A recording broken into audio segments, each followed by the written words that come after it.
دیگر اپنی اپنی دعاؤں کی قبولیت کے لیے بلند تر صلوات پڑھ دیجیے۔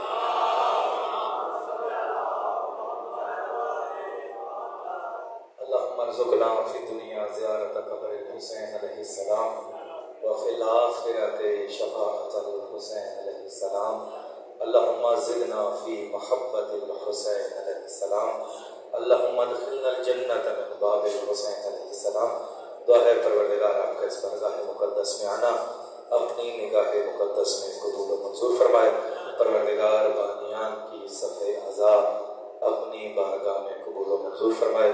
پروردگار اس مجلس کے انعقاد کے لیے جس مومن نے جتنا کوشش اور حصہ نبھایا بارگاہ جناب سیدہ میں قبول و منظور فرمائے۔ میں نہیں جانتا حاضرین کے ماں بہنوں کے دلوں میں کیا دعائیں ہیں، میرا جاننا نہ جاننا برابر ہے۔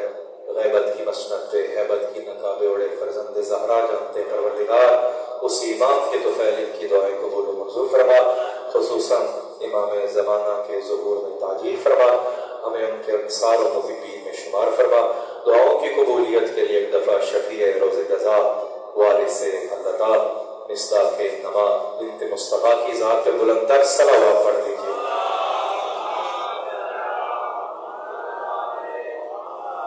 ماشاء اللہ لا حول ولا قوت الا باللہ العلی العظیم۔ بسم اللہ الرحمن الرحیم۔ الحمد للہ رب العالمین والعاقبۃ للمتقین والجنۃ للموحدین والنار للمنافقین لا عدوان الا علی الظالمین۔ ثم الصلاۃ والسلام علی سید الانام کلمۃ الرحمن مصداق مرج البحرین یلتقیان۔ ثم الصلاۃ والسلام علی عنز البطین وباب الیقین وحبل اللہ المتین والشافع یوم الدین والمصلی احنا وخمسین۔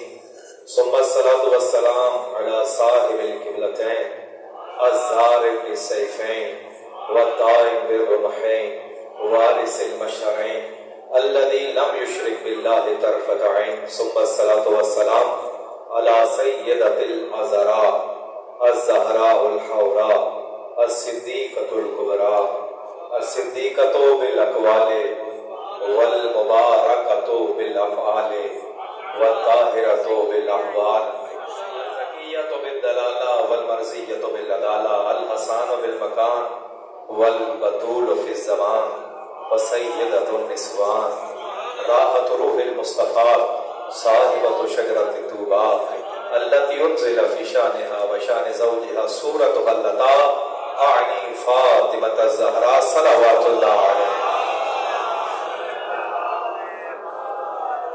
اما بعد قال اللہ تعالی فی کتابہ المجید وفرقان الحمید وقولہ الحق۔ بسم اللہ الرحمن الرحیم۔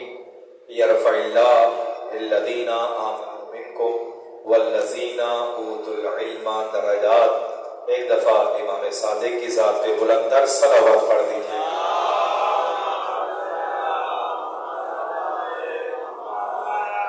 سامعین گرامی قدر، عاشقان اہل بیت، موالیان سید الشہداء، انتہائی مختصر وقت میں کچھ کلمات گوش گزار کرنا چاہ رہا ہوں، اور میرا دل ہے کہ اسی شخصیت کے فضائل پڑھے جائیں جسے محمد جیسا صادق خود صادق کہے۔ آپ سلامت رہیے گا۔ مجھے نہیں پتا مجھ سے پہلے تاثیر عطا فرمائے، مجھے نہیں پتا مجھ سے پہلے کس نے پڑھا کیا پڑھا، لیکن حق یہی بنتا ہے کہ امام صادق کا دن ہے۔ میں نے سورہ مجادلہ کی ایک آیت پڑھی جو میں کئی دفعہ سرنامہ سخن قرار دے چکا ہوں، لیکن اگر دقت سے دیکھا جائے یہاں پہ میں نے کوئی اپنی خطابت تو منوانی نہیں ہے۔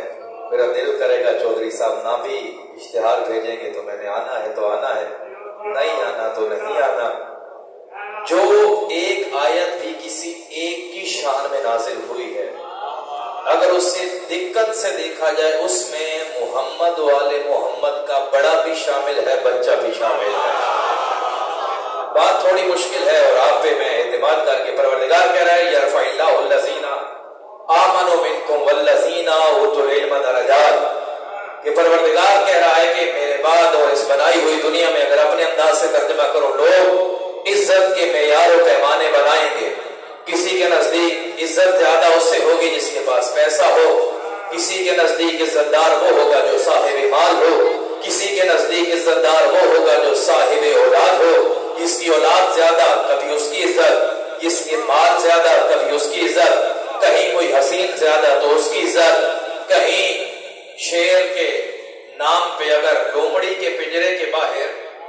میں پھر کہہ رہا ہوں, میں نے بات آج تھوڑی کرنی ہے اور مختصر لیکن جامع کرنی ہے کہ شیر اور لومڑی میں فرق ہوتا ہے. ہاں اگر کوئی لومڑی کے پنجرے کے باہر شیر لکھ دے وہ شیر نہیں ہو جاتا. ہاں کوئی جھوٹوں کو سچا کہہ دے وہ سچا نہیں ہو جاتا. کوئی لٹیروں کو مالک کہہ دے سچا نہیں ہو جاتا. کوئی غاصبوں کو حاکم کہہ دے کوئی سچا نہیں ہو جاتا. کوئی بھگوڑوں کو کرار کہہ دے کوئی کرار نہیں ہو جاتا. جسے محمد اپنی جگہ سے اٹھا دے, مثال کے طور پہ لوگ ساتھ لٹا دے, کوئی سردار نہیں ہو جاتا. آپ سلامت رہیے. خدا آپ کے اٹھتے ہوئے ہاتھوں کو جناب سیدہ خیرات علم عمل نصیب فرمائے.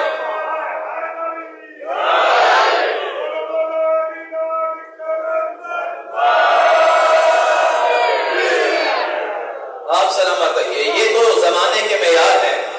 رسول جسے صدیق کہیں, علی کے مقابلے میں کسی کو کہہ دو, تو میں اکثر کہتا ہوں کہ لومڑی کے پنجرے کے باہر شیر لکھ دینا شیر نہیں ہوتا. عالم کی کرسی پہ جاہل بٹھا دینے سے عالم نہیں ہوتا. ہاں کوئی اگر نہ جاننے والا بیٹھ جائے گا, جب بھی مسئلہ آئے گا ادھر جائے گا جدھر عالم رہا کرتا ہے. اسی لیے جب بھی مسئلے ادھر سے پوچھے گئے یہ خود بھی گئے ساتھ بھی ادھر جاؤ جدھر انبیاء بھی مدد لینے آتے ہیں. آپ سلامت رہیے. خدا آپ کو سلامت رکھے. تو عزتیں اب فرق پتہ چل جاتا ہے. پنجرے میں لومڑی ہو, بچے کو کہا جائے یہ شیر ہے تو بچے کو صفات پتہ ہوگی کہ شیر میدان میں آتا ہے تو لڑتا ہے, دھاڑتا ہے, اس کا یہ رویہ اور کردار ہے.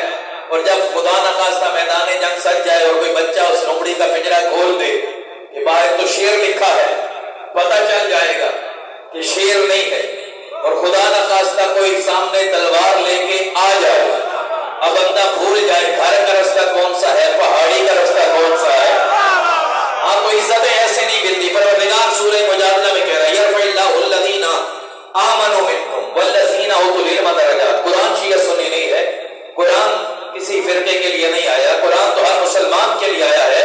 قرآن معیار حق ہے, قرآن پیمانہ حق ہے. سب سے پہلے قرآن ہے, بعد میں بہار الانوار ہو یا علی کا کلام بھی آئے گا تو بعد میں آئے گا. سب سے پہلے قرآن. پروردگار عزتوں کے معیار تو دنیا نے بنائے. تو بتا تیری نظر میں عزتدار کون ہے تاکہ وہی عزتدار کہلائے, اور تیری نظر میں ذلیل کون ہے تاکہ ذلیل وہی کہلائے. اب جملہ امام صادق کی شان میں کہنے لگا اور آپ سے توقع ہے کہ آپ میرے ہمسفر ہو جائیں گے. پروردگار کہتے ہیں یرفع اللہ الذین آمنوا منکم والذین اوتوا العلم درجات. جس کے پاس علم زیادہ ہوگا وہ عزتدار ہوگا, جو جاہل ہوگا اس کی کوئی عزت نہیں ہوگی. تو پروردگار نے فیصلہ دے دیا ہے کہ سارے اقوام عالم اگر کسی کو عزت دینا چاہے, دیکھیں کتنا بڑا عالم ہے, کتنا بڑا عالم ہے, کتنا بڑا عالم ہے, پھر اس عالم کے علم کی بلندی کیا ہوگی جس کی شاگردی میں کوئی 2 سال بیٹھے امت اسے امام اعظم کہتی ہے. تو یہ جملہ کہنے دو نا, جس کے سامنے 2 سال سر جھکاؤ وہ امام اعظم ہے, شاگرد یہ ہے تو آقا کا علم کیا ہو جائے گا. یہ آپ سلامت رہیے. جب عالم عزت بڑھتی ہے علم کی وجہ سے, اور دنیا امام اعظم جناب نعمان بن ثابت جناب ابو حنیفہ کو کہتی ہے کہ امام اعظم ہے, سب سے بڑے, عظیم نہیں اعظم, کبیر نہیں اکبر, سپرلیٹو ڈگری ہے. جب کہنا ہونا کہ سب سے بڑا تو پھر کہا جاتا ہے اعظم, سب سے بڑا اکبر, سب سے چھوٹا اصغر. تو یہ سپرلیٹو ڈگری ہے. جو اعظم ہے, چھوٹوں کی تو بات ہی چھوڑ دیتے ہیں, جسے تم اعظم کہتے ہو وہ تو یہ کہتا ہے کہ زندگی بس 2 برس جی ہے. اگر 2 برس نہ ہو تو زندگی نہیں ہے. میری عمر ہے 2 سال. آپ بہتر جانتے ہیں بزرگ کیوں 2 سال ہے, کہ ان کی شاگردی میں گزارے. تو جب بھی ہم کوئی پوچھا جائے کہ آپ کی عمر مبارک کتنی ہے, تو ہم بھی اتنی ہی بتاتے ہیں جتنی ولایت علی ابن ابی طالب میں گزاری جائے. اور بات مشکل ہے, پھر آپ ہم سفر ہو جائیں تو میں سوچ رہا ہوں کہ مشکل کر دی جائے.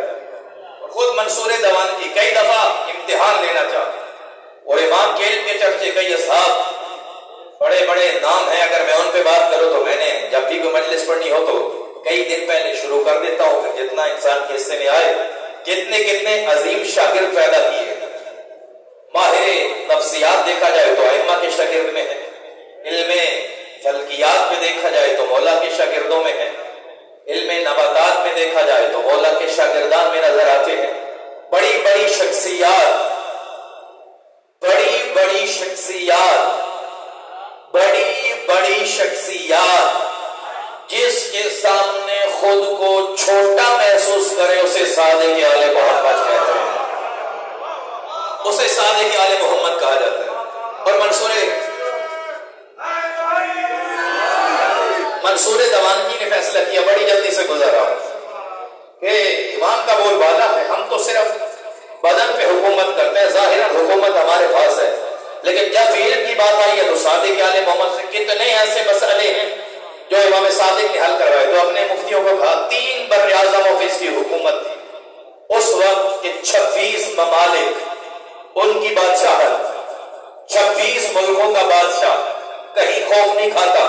لیکن جب بات صادق آل محمد کی آتی ہے تو اپنے وزیروں کو کہنے لگا کہ کوئی ایسا عمل بتاؤ کہ لوگوں کے دلوں سے امام کا احترام اٹھ جائے. تو کہا کہ اس گھر کی پہلی بنیاد علم ہے. ان جیسا عالم دنیا میں پیدا نہیں ہوا. اگر تم کسی ایک مسئلے میں سے شکست دے دو, ایک مسئلے تو دنیا تمہاری طرف آ جائے گی. تو کہا کہ کوئی ایسا عالم بلایا جائے کہ جو ان سے سوال کرے. 3 بر اعظموں میں تلاش ہوئی, کوئی علی کے بیٹے سے سوال کرے, کوئی سوال کرنے نہ پڑتا تھا. کیوں؟ جس سے پوچھا جاتا وہ کہتا یا میں خود شاگرد ہوں یا مولا کے شاگردوں کا شاگرد ہوں. کتنے علوم ہیں, بات ہوتی تو میں ان علوم کی بات کرتا, سونی سنائی بات نہیں ہے. کتنے علوم ہیں جس میں امام نے کام کیا ہوا. تو پھر اس وجہ سے مجھے نہیں پتا وجہ کیا ہوگی, شاید ڈرایا ہوگا. پوچھا ایک بڑی شخصیت سے جو بڑی عظیم ہے عالم اسلام میں, نام میں نہیں لیتا, اس کے 3 آنکھیں لگی ہوئی ہیں. تو کہا کہ تمہیں ہم امام اعظم کا لقب دے دیں اگر تم نے صادق آل محمد سے کوئی ایک ایسا سوال کیا جس کا وہ جواب نہ دے سکے. تو ظاہراً کہا ہوگا کہ نہیں میں ان کا شاگرد ہوں. شاید انہوں نے ڈرایا ہو, جو بھی وجہ تھی. ہم یہی سمجھتے ہیں کہ بے دلی میں سوال کیے ہوں. اب تو امید ہے کوئی مسئلہ نہیں بنے گا. بے دلی میں کہا, انہوں نے خوف دلوایا. فرض کر لیجیے کہا کہ صادق آل محمد سے سوال کرنے ہیں تو پھر مجھے 40 دن چاہیے, صرف سوال یہ نہیں. اگر آپ ایک قصہ سننا چاہیں گے تو وہ میں سنا کے بعد مکمل ہو جائے گی. 40 دن چاہیے تب میں سوال کروں گا, اور ہر دن ایک سوال بناؤں گا, 40 سوال کروں گا. اور مجھے امید ہے کہ 40 کے 40 کا جواب نہیں دے پائیں گے, لیکن ایک دن چاہیے ایک سوال کے لیے. 40 دن گزرے, اب مولا کو ظاہراً خبر نہیں ہے یہ کیا ماجرا ہونے والا ہے. ایک دن مولا کو دربار میں بلایا, اپنے مفتی بلائے ہوئے اور اعظم کی تشریف فرما ہے. دائیں امام صادق کو بٹھایا منصور دوانگی نے, اور بائیں ایک اور شخصیت کو جو سوال کرنے والی تھی جناب ابو حنیفہ نعمان بن ثابت. کہا کہ اے فرزند رسول کچھ سوال بھی یہ آپ سے کرنا چاہتا ہے. ہم نے کہا کہ لوگوں میں پوچھا جائے تو بہتر ہے. چاہتا تھا کہ امام کو رسوائی ملے. یہ تو کمال پروردگار ہے کہ لوگ مجمع سجاتے مخالفت میں ہیں پھر بھی وہاں علی کے فضائل ہو جاتے ہیں. میں اس کی مثالیں دینے لگا تو دامن وقت میں اتنی گنجائش تو ہے نہیں, بس بغیر طول و تفصیل جتنے سوال ہو سکے. 40 سوال